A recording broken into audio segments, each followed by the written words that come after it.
لا إله إلا الله محمد رسول الله. Assalamualaikum warahmatullahi wabarakatuh. Inna hamdalillah nasta'inuhu wa nastaghfiruh wa na'udzu billahi min shururi anfusina wa min sayyiati a'malina. Asyhadu an la ilaha illallah wahdahu la syarika lah wa asyhadu anna nabiyyana Muhammadan abduhu wa rasuluhu nabiyya ba'da. Allahumma salli wa sallim ala nabiyyina Muhammadin wa ala alihi wa ashabihi alladzina amanu wa amilus salihati ila yaumil maut. Hadirin jamaah salat sunnah rahmati Allah, alhamdulillah kita bersyukur pada Allah atas segala limpahan rahmat, nikmat dan karunia-Nya sehingga kita bisa beraktivitas sebagaimana biasa.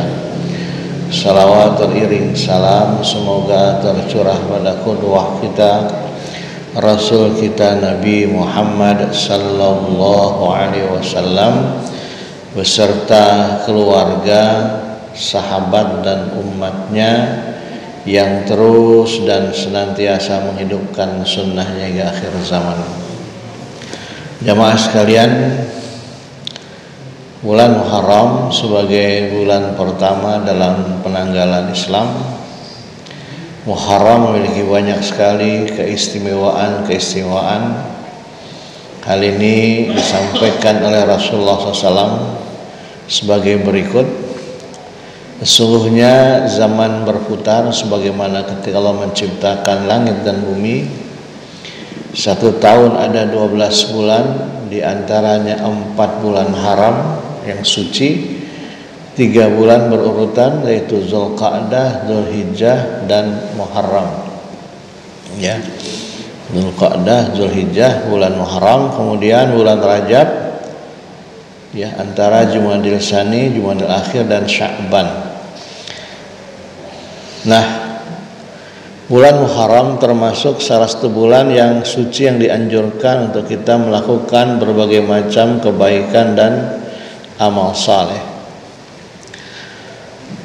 Apa keutamaannya? Yang pertama, bulan Muharram memiliki peristiwa penting bagi para nabi, ya, yaitu Nabiullah Adam alaihissalam, ya, diciptakan dan istrinya Hawa juga terjadi pada bulan Muharram.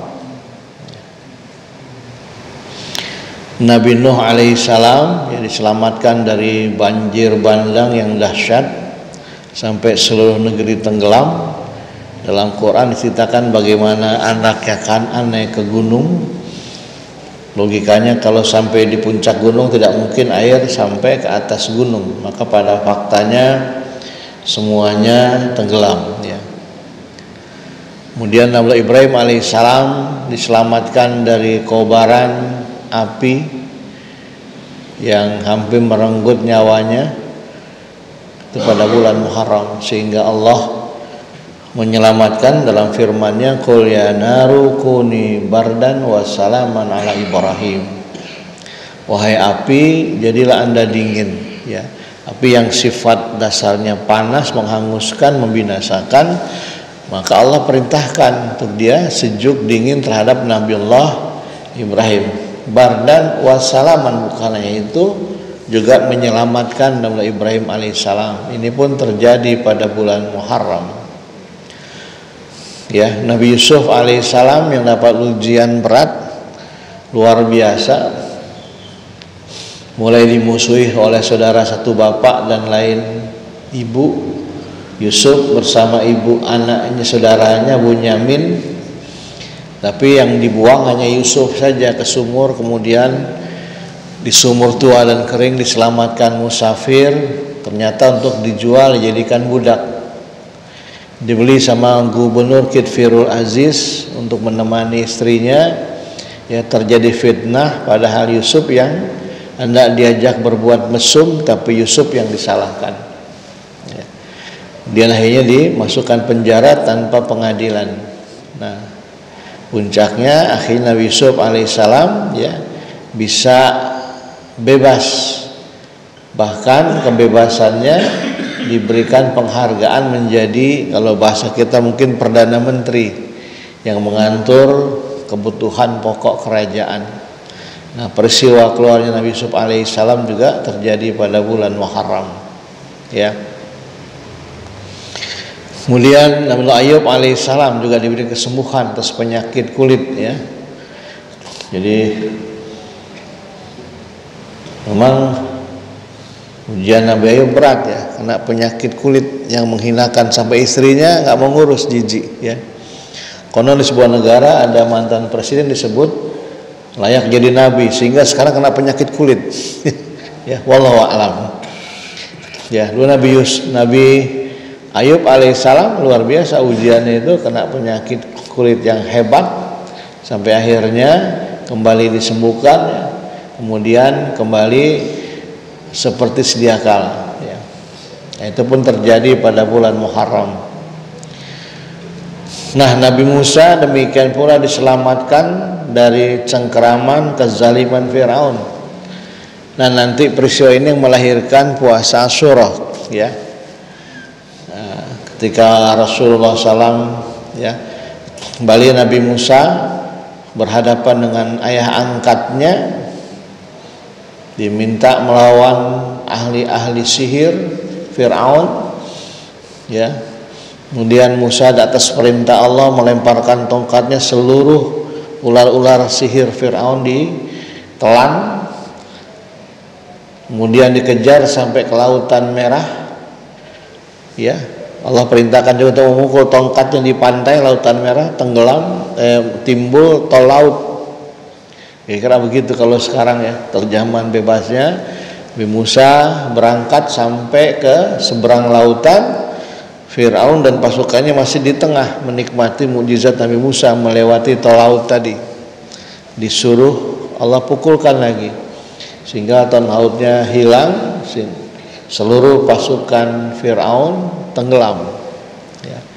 Pun terjadi peristiwanya pada bulan Muharram.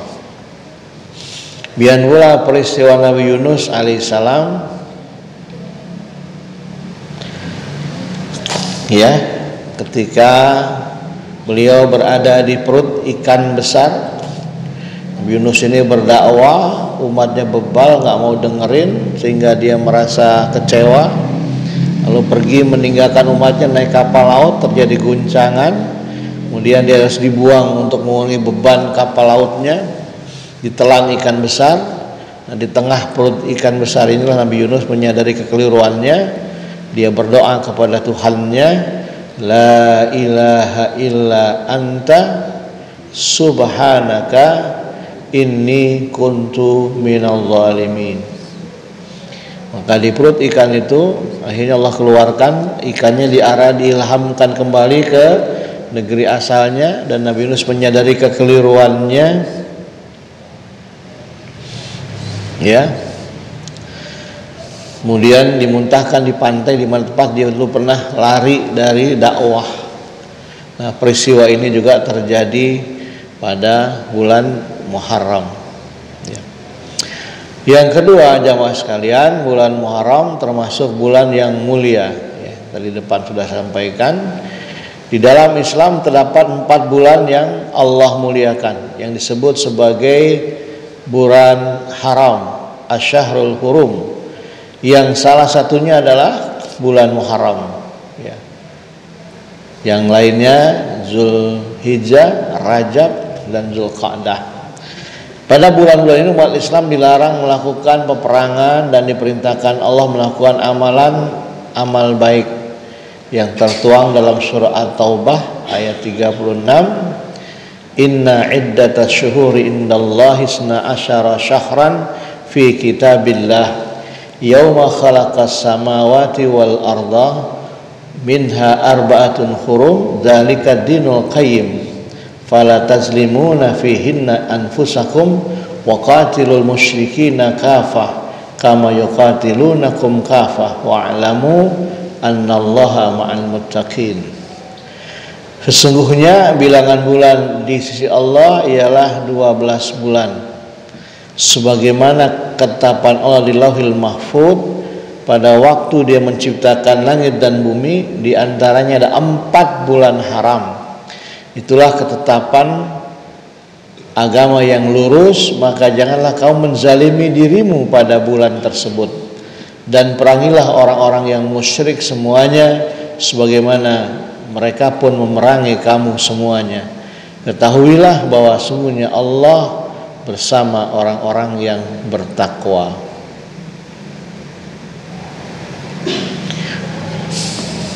Ya.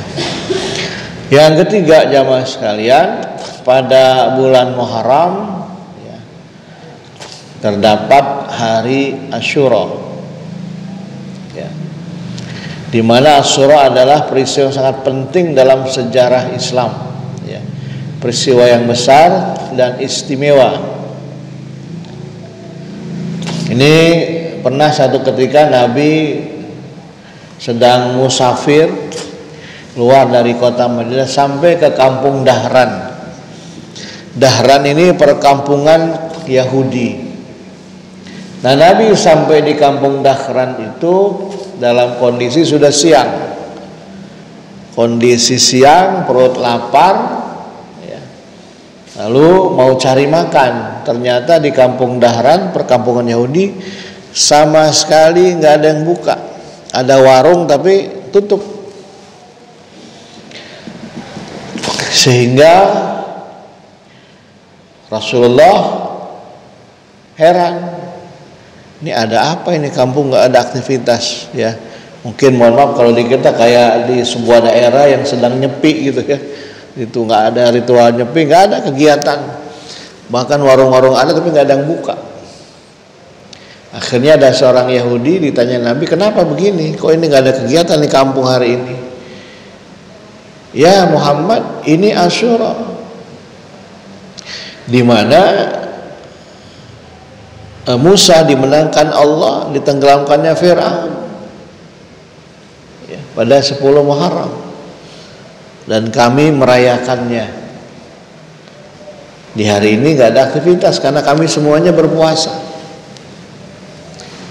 Kata Nabi, setelah keluar dari kampung Dahran tadi, persoalan menghormati dan memuliakan Nabi Musa, ana hakum minkum, saya lebih berhak dari mereka semua, orang-orang Yahudi. Karenanya lah tahun depan kita puasa juga, ya.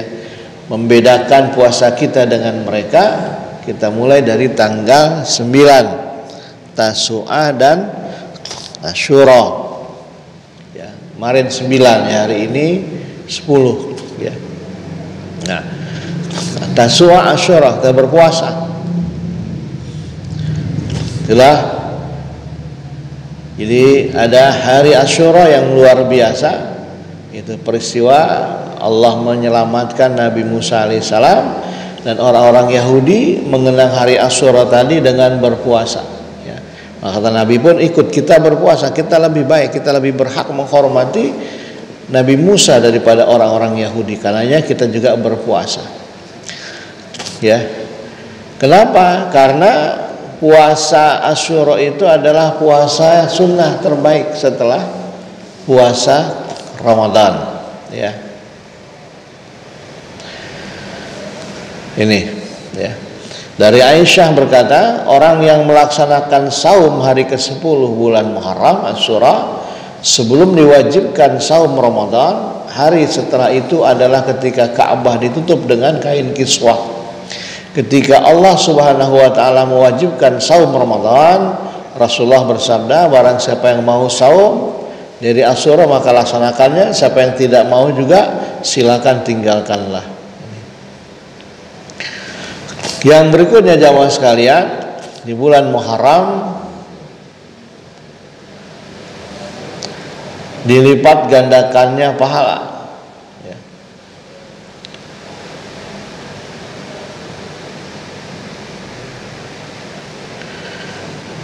Ya, hal ini tidak lain karena semua nilai pekerjaan pada bulan ini dilipat gandakan Allah. Al-amalu sholih a'zamu ajran fil ashhuril hurum wa zulmu fihinna a'zam minaz zulmi fima siwahunna. Artinya amal soleh lebih agung besar pahalanya di dalam bulan-bulan haram, ya, Dzulqa'dah, Dzulhijjah, Muharram dan Rajab. Sedangkan perbuatan zalim pada bulan tersebut juga lebih besar, ya, dari zalim yang di dalam bulan-bulan selain bulan al-haram. Jadi makanya bulan ini kita melipat gandakan amal, baik ibadah mahdhah kita maupun ibadah ghairu mahdhah. Kemudian jamaah sekalian, ya, bulan Muharram sebagai bulan pertama dalam penanggalan hijrah, ya, di mana waktu itu Khalifah Umar bin Khattab sedang kebingungan, ya, buat surat-surat karena sudah ada surat menyurat kita. Khalifah Umar sudah banyak mengangkat para gubernur di wilayah-wilayah kekuasaannya. Dia tidak ingin memakai kalender Masehi. Awalnya Khalifah Umar, ya, ada yang mengusulkan bagaimana kalau kelahiran Nabi, ya, sebagai awal tahun baru Islam. Khalifah Umar kurang setuju, kesannya meniru, mengkultuskan. Nah, karena Islam tidak mengkultuskan manusia. Yang ada kan karena kelahiran Isa al-Masih jadilah Masehi. Maka kurang berkenan Khalifah Umar. Ada yang mengusulkan di saat nuzul Quran, bulan suci Ramadan. Tapi beliau lebih cocok dengan hijrahnya Rasulullah SAW dari Mekah ke Madinah sebagai awal mula kalender Islam. Kenapa? Karena ini puncak yang luar biasa. Ujian penderitaan Nabi, perjuangan, dan termasuk juga pengakuan, di mana Nabi selama 13 tahun di Mekah itu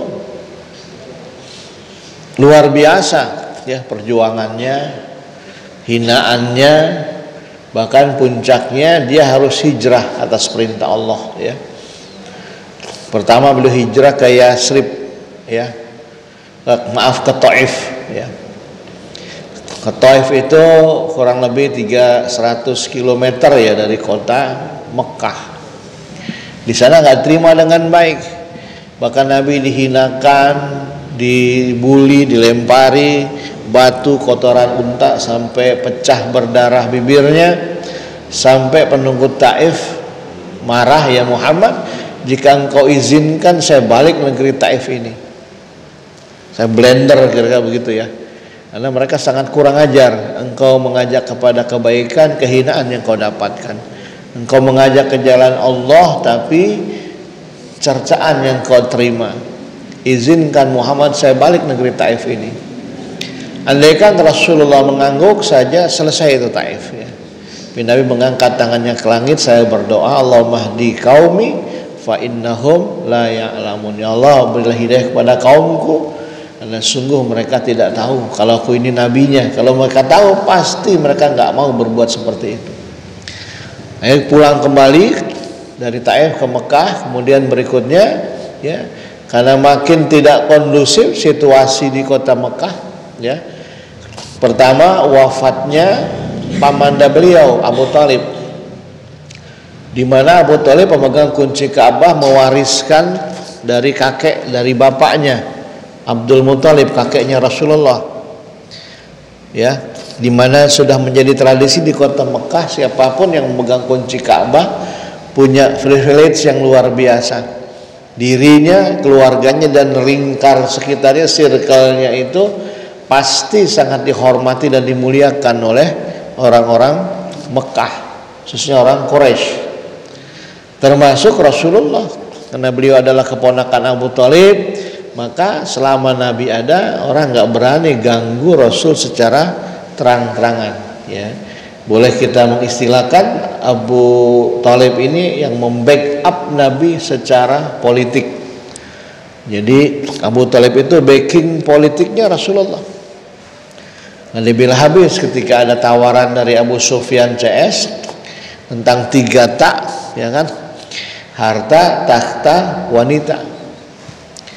Ya Abu Thalib, apakah keponakanmu mengajarkan, membawa agama baru, ingin jadi pemimpin? Kalau itu tujuannya, kami siap mengangkatnya jadi pemimpin kami, asalkan tinggalkan ajaran Islamnya. Atau dia kepengen wanita, ya, yang cantik, kami siapkan perempuan-perempuan cantik kota Mekah untuk dijadikan istri oleh Muhammad. Atau dia kepengen harta, kami siap kumpulkan seluruh harta kekayaan kami untuk kami serahkan kepada Muhammad dengan cuma-cuma saja. Dia meninggalkan dakwah Islam.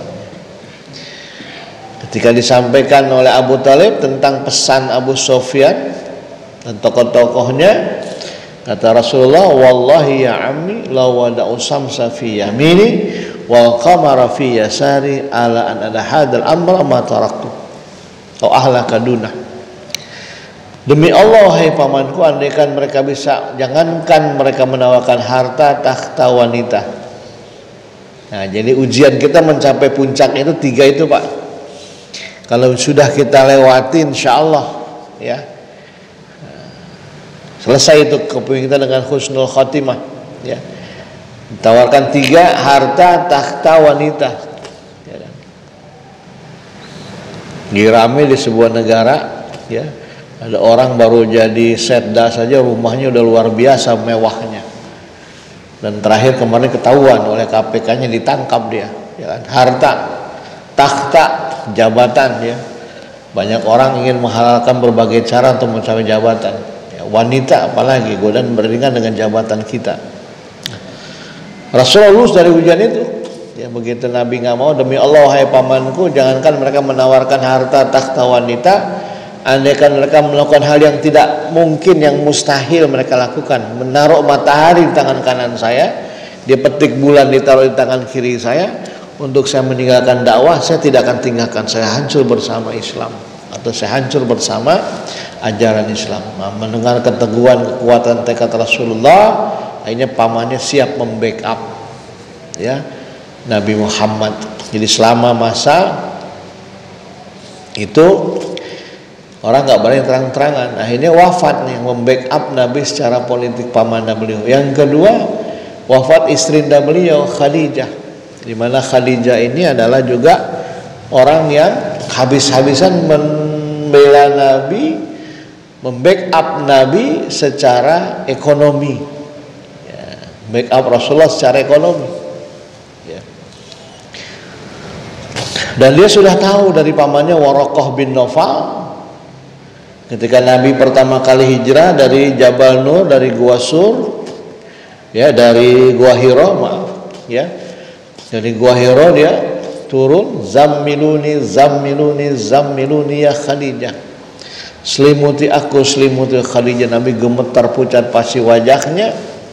Kemudian Khadijah menidurkannya. Setelah Nabi itu dia mencari tahu tentang kejadian yang menimpa suaminya. Yang kebetulan Khadijah punya paman Waraqah bin Nawfal, seorang yang bijak, yang hafal dan memahami kitab Taurat.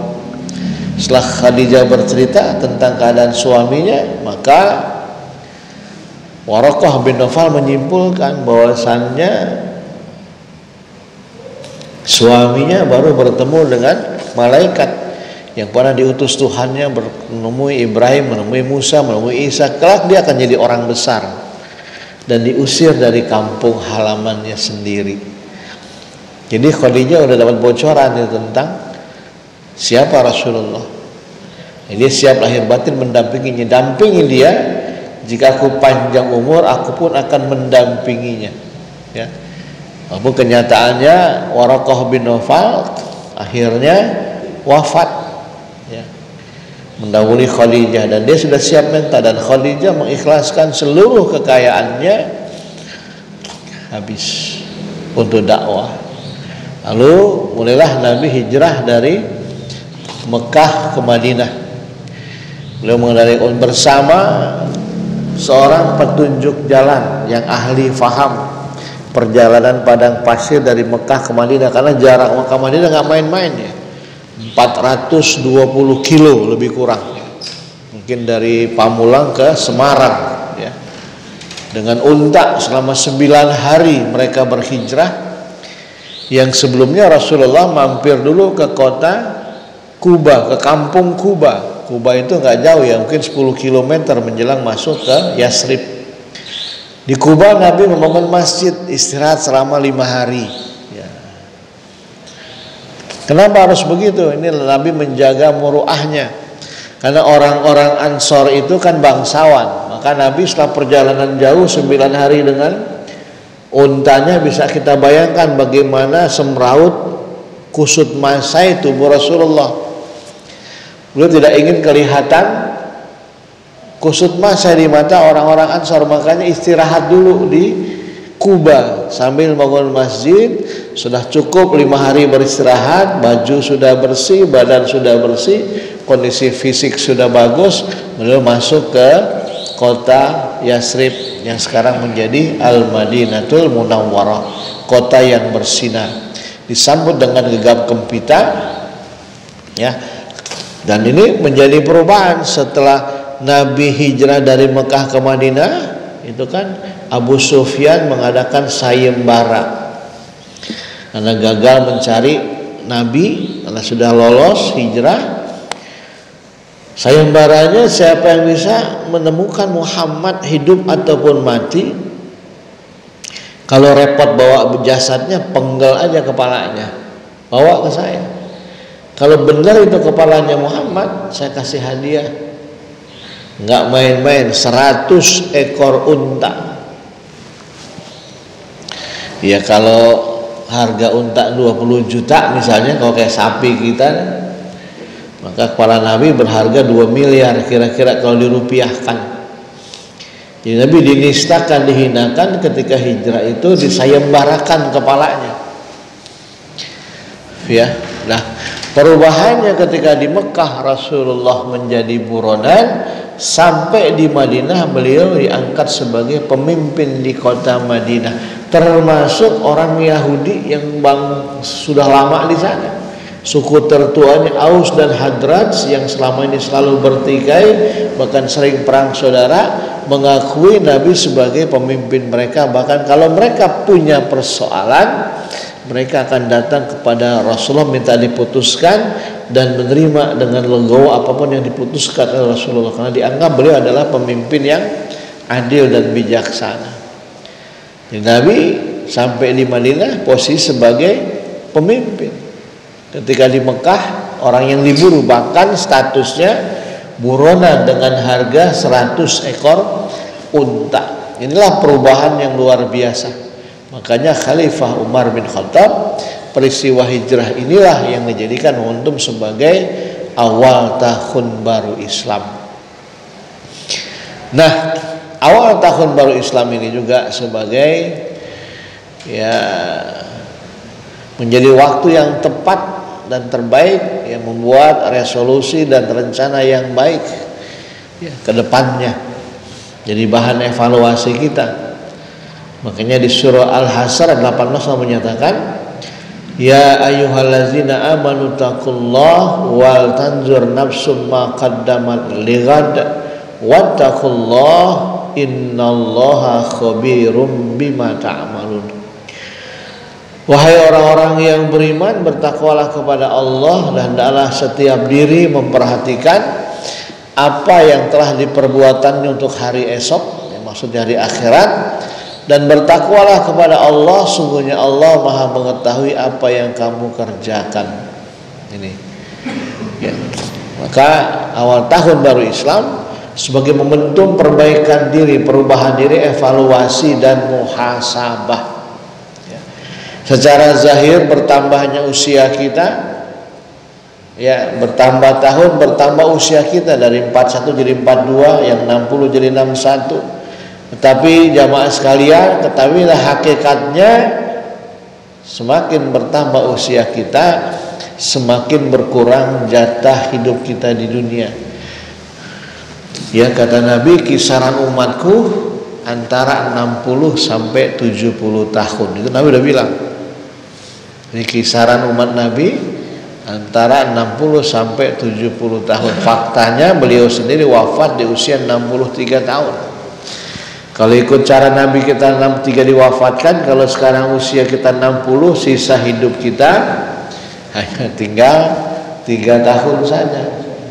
Pertanyaannya, apakah 3 tahun di sisa hidup kita di dunia ini bisa mengakomodir, bisa menutupi masa lalu kita? yang mungkin pernah meninggalkan ibadah, meninggalkan sholat atau berbuat hal yang tidak pantas, maka momentum di bulan Muharram ini kita memperbaiki diri. Nah, apa amalan-amalan yang dianjurkan pada bulan Muharram? Yang pertama adalah puasa. Rasulullah SAW bersabda, "Afdalus siyam ba'da Ramadan syahrul Muharram, syahrullahil Muharram."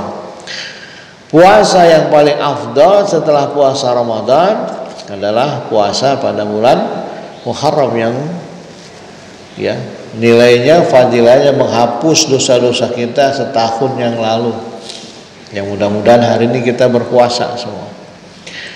Nah, bedanya melaksanakan puasa sunnah dengan yang wajib kayak Ramadan. Kalau puasa Ramadan atau nazar atau bayar qada, dia harus niat pada malam harinya sampai menjelang waktu fajar.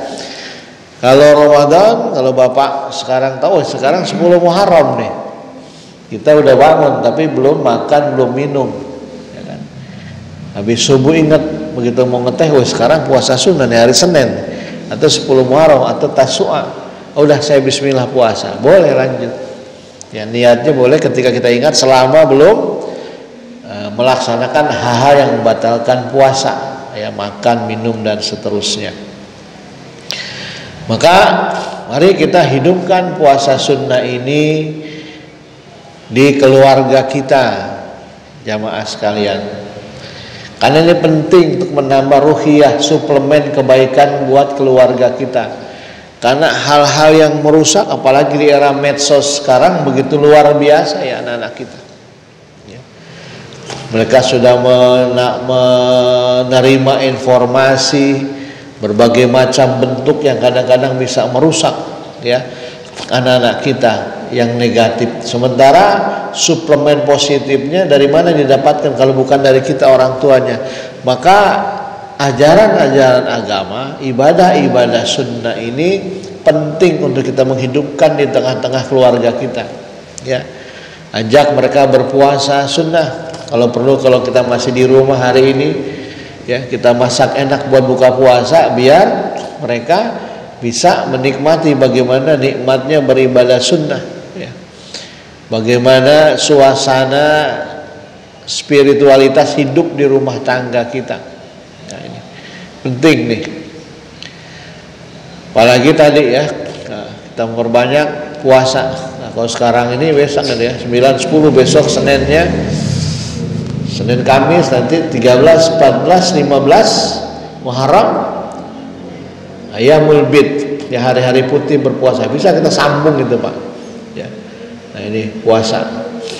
Yang kedua jamaah sekalian, memperbanyak amal saleh.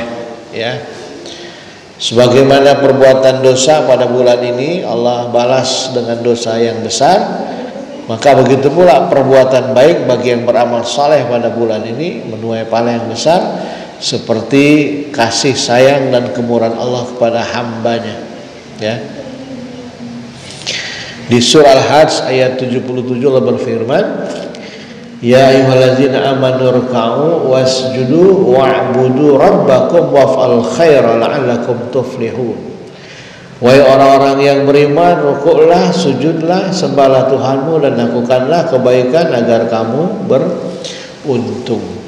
Nah, ini berbuat kebaikan, beramal saleh apa saja. Walaupun hanya sebutir korma kata Nabi, kita buat mungkin kalau di komplek kita bikin bubur kacang hijau, kan modalnya gampang tuh, cuma kacang hijau, air, gula, jahe. Kita bikin dengan nikmat, bagi tetangga semangkok-semangkok. Itu amal soleh. Ganjar di bulan ini berbagi. Bapak yang aktif di kantor, yang mungkin karena kita sebagai seorang pimpinan, manajer perusahaan, CEO yang kadang-kadang 3 bulan saya dapat jatah ganti pakaian. Mungkin di lemari kita baju itu masih layak pakai, bagus-bagus. Maka di bulan ini turunkan, cari disortir. Mana pakaian-pakaian kita yang masih bagus, sarung kita, celana kita, titip. Orang-orang masih banyak yang butuh, ya kan? Kontak keluarga kita, paman kita di kampung, paman ini baju nggak baru tapi masih lumayan, ya. Ini yang beli perusahaan nih baju-baju bermerek, kira-kira begitu, ya. Mau nggak kalau saya kirim kamu? Oh, mau banget ini. Di sini butuh. Kita cuma modalnya ke ini ngirim paket paling cuma 50.000. Tapi mungkin satu losin pakaian kita akan dipakai oleh orang-orang di kampung untuk sholat, untuk ngaji, untuk ibadah, akan berkah. Ya, nah diantara ciri haji mabrur juga, ya, diantara pesan Nabi pada bulan Muharram, absus salam wa at'imu ta'am, sebarkan salam, berilah makan. Ya, diantara haji yang mabrur ciri juga begitu, absus salam, menebarkan salam, wa at'imu ta'am, suka memberi makan. Atau bahasa terjemahan bebasnya suka traktir. Nah, di bulan ini mari kita banyak traktir nih, ya. Kalau kita punya keluarga, ayo nanti kita traktir makan, buka bersama di restoran ini. Ya, kita traktir saudara kita. Mungkin kita lagi makan di rumah makan Padang sendirian, kalau tahu ada ojol ikut makan di seberang kita dengan lahapnya, maka kita kasih isyarat pada kasir rumah makan, Pak, nanti jangan diterima itu, saya yang bayar, ya. Sampai kita pergi keluar selesai makan, gitu ojol mau bayar 20.000, makan siangnya udah dibayar Pak, bapak yang tadi, katanya. Maka yang kita bayarin mungkin cuma satu ojol, tapi tahu nggak dampaknya bisa banyak. Dia bersyukur, alhamdulillah ada yang bayarin. Maka 20.000 uang makan tadi yang kita udah bayarin kan masuk kantong dia. Bisa buat jajan 2 anak saya sekolah. Anak yang SD kelas 6, kelas 5 kebagian 10.000. Alhamdulillah, nah, kemarin bapak ada yang traktir makan, siapa nggak tahu. Bapak mau bayar, katanya kasirnya udah dibayar sama orang yang makan duluan. Nah ini hari ini kau diskon, coba. Kita yang traktir satu orang ojol, tapi dampaknya 2 anaknya bisa jajan di sekolahnya, berkah, ya. Jadi waf'alul khairah, kita banyak beramal pada bulan ini. Dan yang ketiga, amal yang kita kerjakan pada bulan Muharram ini adalah dengan melaksanakan taubat. Ya. Ya ayyuhalladzina amanu tubu ilallahi taubatan nasuha. Wahai orang-orang yang beriman, bertobatlah kamu kepada Allah dengan taubat yang semurni-murninya, bukan taubat sambal, ya. Mudah-mudahan Tuhan akan menghapus kesalahan-kesalahanmu, masukkanmu ke dalam surga yang mengalir di bawahnya sungai-sungai pada hari ketika Allah tidak lagi menghinakan Nabi dan orang-orang yang beriman bersamanya. Ya, cahaya mereka memancar di hadapan dan di sebelah kanan mereka. Ya Tuhan kami, sempurnakan untuk kami cahaya kami dan ampunilah kami, sungguhnya Engkau Maha Kuasa segala sesuatu. Jadi tubu ilallahi taubatan nasuha. Hari ini kita kalau punya dosa besar, nah, kesempatan kita melaksanakan taubatan nasuha. Itulah kasih sayangnya Allah kepada kita sebagai umat akhir zaman, umat Rasulullah. Kalau umat-umat terdahulu, jamaah sekalian, punya salah, bikin dosa, diazab cash and carry. Umat Nabi Nuh bangkang kiri banjir bandang. Umat Nabi Nuh berbuat dosa, dikirim penyakit yang menghinakan, berbuat liwat, homo lesbi, penyakit yang menjijikkan, mereka mati secara mengenaskan. Kaum Yahudi yang kamu ibadah di hari Sabat, ya kalau kita ada ibadah Jumat, mereka punya hari Sabat, ibadah Sabtu. Itu ritualnya kayak Jumatan, ada khutbah, ada sholat. Cuma pelaksanaan di pinggir pantai oleh Nabi Musa.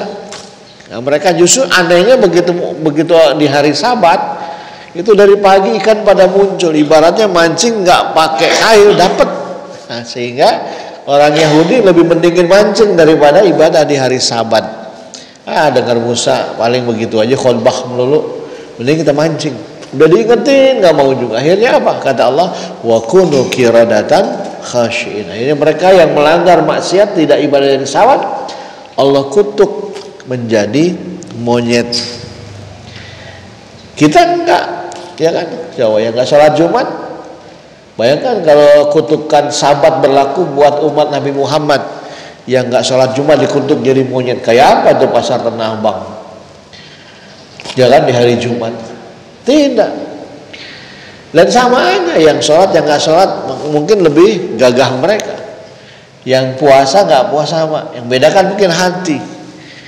Sudahlah kita gitu, dan Allah menunggu dikasih kesempatan buat kembali dan bertobat. Sampai kapan? Innallaha yaqbalu taubat abdi malam yugargir. Sungguhnya Allah menerima taubat hambanya sampai datangnya sakaratil maut, ya, sampai kematian kita datang, sudah pintu taubat baru ditutup, atau hari kiamat sudah datang. Nah, di antara momen taubat ini adalah pada bulan Muharram ini kita taubatan nasuha. Ya manusiawi, kata Nabi, al-insan wa khata' wa nisyan. Manusia tempatnya salah dan dosa. Ya kullu bani Adam khata'un. Semua anak Adam, semua manusia pasti punya salah dan dosa. Wa khairul khata'ina at-tawwabun, sebaik-baiknya kesalahan, sebaik-baiknya dosa mereka yang masih mau bertaubat. Allah menunggu taubat kita dengan kasih sayangnya, ya. Jika kita haji umroh, kita berziarah ketiga makam manusia mulia. Pertama Rasulullah, kedua Abu Bakar, yang ketiga Umar bin Khattab. Kalau Nabi dengan Abu Bakar 11-12 kemuliaannya sama. Beda dengan Umar. Umar ini jawara hitam, masa lalunya kelam, dapat hidayah masuk Islam. Setelah Islam sudah masa lalunya dilupakan, nggak diungkit-ungkit lagi. Bahkan Nabi memberi kesempatan Umar untuk berbuat baik. Bahkan ketika Abu Bakar menjadi khalifah, beliau dengan berani menulis surat wasiat. Nanti kalau saya mangkat, tolong baiat Umar sebagai khalifah pengganti saya. Begitu Abu Bakar wafat, karena sudah sepuh, sudah tua, sakit, dibacakan wasiatnya, nggak ada yang menolak. Umar menjadi khalifah, sehingga dia menjadi khalifah yang terbaik pada masanya. Ya, Umar juga seorang jawar hitam yang sudah bertobat dan diberi kesempatan. Jadi nggak boleh kita melihat masa lalu orang. Walal akhiratu khairul laka minal ula. Akhir itu lebih baik dari permulaannya. Nah, inilah jamaah sekalian tentang kajian kita yang mudah-mudahan bermanfaat, yang mudah-mudahan di awal tahun baru ini kita semakin lebih baik memperbaiki diri ke depan ibadah kita, sehingga betul-betul menjadi orang-orang yang kelak dipanggil Allah dengan seruan yang terindah, ya ayatuhal nafsul mutmainnah irji ila rabbika radiyatan mardiyah wadkhuli fi ibadi wadkhuli jannati. Kurang saya mohon maaf. Assalamualaikum warahmatullahi wabarakatuh.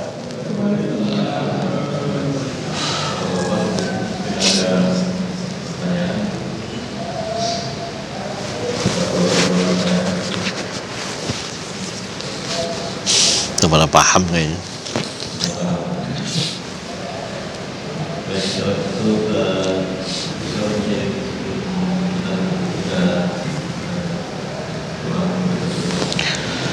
Astaghfirullahaladzim, astaghfirullahaladzim, falakal hamdu ya ma'bud. Allahumma salli wa sallim ala sayyidina Muhammadin fil awalina wal akhirin, wa sallim wa radiyallahu ta'ala kulli sadatina ashabi rasulil ajma'in. Bismillahirrahmanirrahim. Alhamdulillahi rabbil alamin. Hamdan na'imin, hamdan syakirin, hamdan yu'afi ni'amu ikafihum mazidah. Ya Rabbana lakal hamdu wa lakal syukru kama yanbaghi li jalskal karim wa li azimi sultanik. Allahumma inna nas'aluka salamatan fid din wa afiyatan fil jasadi wa ziyadatan fil ilmi wa barakatan fil rizki wa taubatan qabla al maut wa rahmatan indal maut wa maghfiratan ba'dal maut. Allahumma hawwin alaina fi sakaratil maut wan najata minan nar wa afwa indal hisab. Allahumma ja'al dinana dina Muhammadin sallallahu alaihi wasallam wa imanana imanal mu'minin وركوعنا ركوع المتواضعين وسجودنا سجود المتضرعين ونياتنا نيات المخلصين وذنوبنا ذنوب المستغفرين وحياتنا حياة العلماء الصالحين وموتنا موت الشهداء واخسرنا في زمرة الأولياء وادخلنا الجنة مع الأنبياء برحمتك يا أرحم الراحمين. ربنا آتنا في الدنيا حسنة وفي الآخرة حسنة وقنا عذاب النار وادخلنا الجنة مع الأبرار يا عزيز يا غفار يا رب العالمين. وصلى الله على سيدنا محمد النبي الأمي وعلى السلام والحمد لله رب العالمين.